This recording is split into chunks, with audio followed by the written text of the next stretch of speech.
Hey there, welcome to this Friday's edition of Childproof Parenting Live. I'm Melissa Benaroya, and I'm showing up today to chat with all of you about this week's topic, which was focused on your child's use of apps and devices and screens and how all of that quickly sneaks into your lives, even when you have really, really young children. And this is an important topic because I hear more and more complaints from parents about the challenges they have and the power struggles that develop based on their child's use of technology and devices.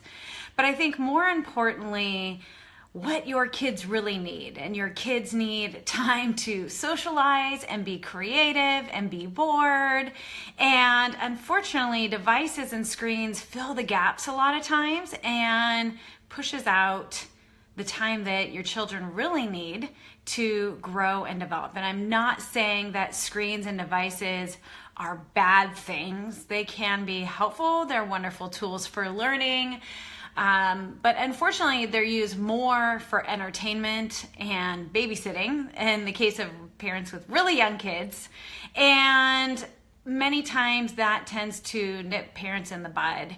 And I wanted to just spend a few minutes talking about some of the things that we can do to be thoughtful and encourage you to start having conversations with your partner on parenting about what your expectations are about the use of screens in your home, but also how to have those conversations with your children because they need to know what your expectations are. Otherwise, they are going to push and try to negotiate and get as much screen time because it is addictive.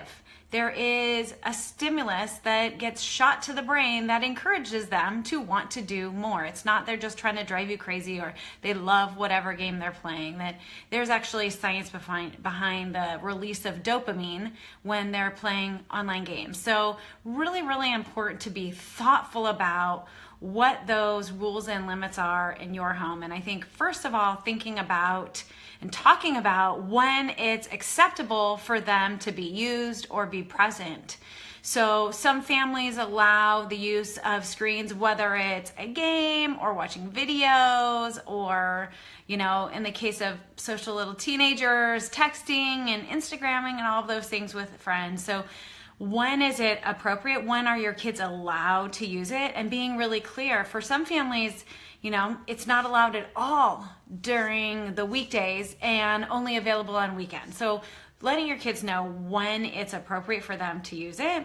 And also talking about the length of time. So is it, hey, on Saturdays you can use it? Or is it, you've got an hour on Saturday and an hour on Sunday. You decide when it is you want your hour to take place. So thinking about the length of time, and this may be daily, maybe different, maybe they get 30 minutes of really young kids watching a video while you're making dinner on the weekday, and then on the weekend you let, things go a little longer. It's totally up to you. One thing I do want to point out is that it is not recommended for kids under 2 years old to get any screen time. And I know it's like, oh my God, that's crazy because a lot of parents I see parents in restaurants of 4 or 5 months old just putting a screen in front of kids' faces. So I think just being really mindful that there's a lot of other things and it's not that like you're damaging them with the screen, but it's what they are missing. It's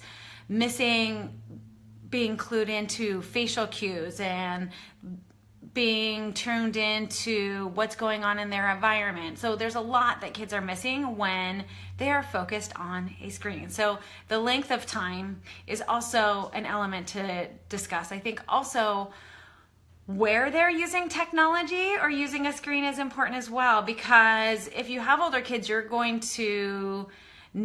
going to get pretty savvy and you're going to have to be really clued into what it is they're watching and what they're engaging in. So being mindful that you set limits on where they can use things. So if it's, you have a family computer and it needs to be used in an open space like the kitchen or the family room or at the desk where you're more readily available, that might be important versus allowing them to have these things in their rooms. I think also having that conversation about what they can use. So maybe you're okay with watching a video, but not scanning YouTube for videos. So being really clear about what those things are that they can use, or what, if your child's into games, talking about what games. So you really need to be a savvy parent and tuned in to what's going on and the content that's being presented. Otherwise, your child may be exposed to things you don't want them exposed to just yet. So I think being mindful of a few of those factors when having conversations with your child is really, really important. Again, it's not what they are, what's happening to them when they're watching screens. Yes, many times they do get overstimulated. So going back to when kids get screens, thing I want to highlight is allowing kids to watch videos before bed will interfere with their sleep, because it does not allow the release of a hormone that lets their body relax and their mind go into that REM sleep. So being mindful that there should be a cutoff earlier in the evening if there are going to be screens present. So if they're going to get to watch that video, have it take place before dinner and not after dinner, because that light is going to stimulate them. And if bedtime's a challenge, there might be your answer. So being mindful of when it's showing up. One other thing around screens and devices that will make a huge difference in your child's use and the challenges that you have or you may have when it comes to screens is your behavior. So how are you using screens in front of your children? Is your phone always out? Are you constantly answering messages, texts? Are you watching videos on your screen? Are you reading your book on your screen? So just being mindful that your child is going to replicate any behavior they see you having. So if you're going to be looking at screens all the time, they're going to replicate that behavior, and you're setting that expectation. It's unrealistic that our children are able to regulate themselves and put screens down if we can't do that ourselves. So being mindful, and that may be coming up with a plan in your house, in your family, for what adults do with their phones and their computers and all of those things. I think even the presence of a phone, even if the screen's not on or up, is distracting. So being mindful that maybe there's times of day where the screen gets put away. I know in our family, there is absolutely no answering a phone. Even like we have a landline still, not even a landline gets answered. Basically between dinner preparation and getting ready for bed, like that is sacred time in our house. So we do not engage. We put things away, and then once kids are in bed, if we need to work or make calls or whatever, we take care of that after. But being really mindful, because one of the biggest challenges I hear parents complain about is feeling like they're not present all the time. Like, oh yeah, I spent all this time with my kids, but I didn't really feel connected or engaged or present. And this is one tiny thing that you can do. And I'm not saying it's tiny, but it's hard. One tiny thing that you can do to be more present, be more tuned into your kid, and create greater connection. So modeling is really important. So this is a tough topic. It's a lot of work. I think if you have really young kids, addressing this now, even if it's not an issue, I think you'll save yourself a lot of time and energy in the long run. I have a lot of families that I work with that have teenagers, and this is really, really a challenging topic for them, because there wasn't a group of parents to learn from before them. There wasn't a generation. Like, this is all new territory. So I think being mindful of what you're going to allow and establishing that early on. And even if your kids aren't using screens, I think even that your use of screens can be a really important teaching tool. So start really early. One thing I want to share with you, and I don't have that readily available now, but I will. I was just thinking about this before I started the live, is I actually have a sample contract, like a written contract that you can create with your child about their use of screens. And I actually use this with my children. So I'll make sure I make that available to you here on the live, and then also on the Childproof Parenting blog. I will attach it, because this week I wrote an article. I I think it was managing screens, apps, and devices. Oh my. So I'll make sure that I include that. I also have a really great checklist from Galit Brain. She is launching an amazing course that actually will handhold you through this entire process. So I'm just giving you bits and pieces here, but Galit has this amazing program, and if you go in onto the Childproof Parenting blog right now, and I'll include a link below after we're done here, you can get her checklist, and she can also share some information with you about her program. That program, I think, is only available for a few more days, but it's worth checking out, especially if this is a new topic for you or this is something that you've been struggling with. I think her program, or at least this program, I know she has several programs geared towards parents in managing devices and screens and relationships with kids. I think this one is geared specifically towards parents of younger kids, but I think there's a lot of value in it regardless. So go ahead and check that out. That is in the blog post right now.